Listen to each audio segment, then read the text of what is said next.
দুই ভিক্ষুক। বারাণসীর জনবহুল পথের ধারে অন্ধ ভিখারিটি বসে থাকে। পোড়া পোড়া কালো চেহারা, যেন ঝলসানো। অল্প কয়েকদিন হলো এসেছে। কোথা থেকে এসেছে কেউ জানে না। এমনকি অন্যান্য ভিখারিরাও তার সম্বন্ধে অজ্ঞ। প্রশ্ন করলে উত্তর দেয় না। রাস্তার একধারে ছেঁড়া কাপড়টি পেতে সসংকোচে বসে থাকে শুধু নীরবে। তবু ভিক্ষা মেলে।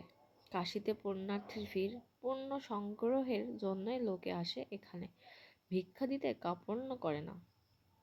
নীরব ভিখারিটি ছেঁড়া কাপড়ও ভরে ওঠে রোজ নানা জনের নানা দাক্ষিণ্যে।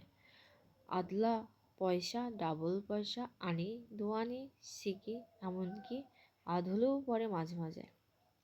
গোটা টাকাও পড়েছিল একদিন একটা। খাবারও জমে নানা রকম। ভিখারি কিন্তু বসে থাকে নীরবে, অন্ধ চোখের দৃষ্টি নির্বিকার। গভীর রাত্রে রাস্তাঘাট নির্জন হলে ধীরে ধীরে ওঠে।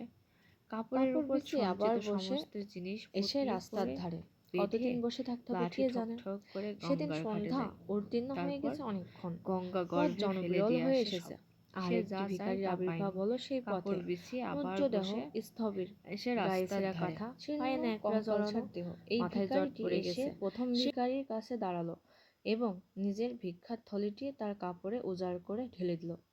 ঢেলে দিয়ে দাঁড়ালো না, চলে যাচ্ছিল। সহসা প্রথম ভিখারি পুলকিত হয়ে উঠল। দেখতে দেখতে অদ্ভুত রূপান্তর ঘটল তার।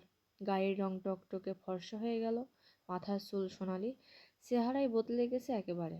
উঠে দাঁড়িয়ে সে চিৎকার করে উঠল, আমায় ক্ষমা করে যাও মহারাজ, চলে যেও না, আমি ক্ষমা চাইছি, হাত জোর করে ক্ষমা চাইছি। নুজ্জ দেহ ভিখারি ঘুরে দাঁড়ালো।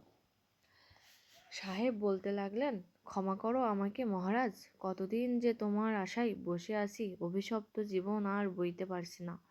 কত রৌদ্রে পড়েছি, কুম্ভীপাকে ঘুরেছি, এখন আমার উপর আদেশ হয়েছে ভারতবর্ষে ভিখারি জীবন যাপন করো গিয়ে।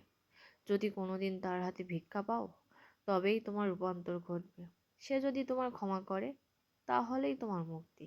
আমায় ক্ষমা করো মহারাজ। নুজ্জদেহ ভিখারিও মুখে আনন্দ উদ্ভাসিত হয়ে উঠল। যাক, এতদিনে দেখা পাওয়া গেল। মিস্টার হেস্টিংস, তোমাকে আমিও খুঁজছি জন্মান্তর ধরে। তোমাকে যে আমি ক্ষমা করেছি তা তোমাকে না জানানো পর্যন্ত আমার যে মুক্তি নেই।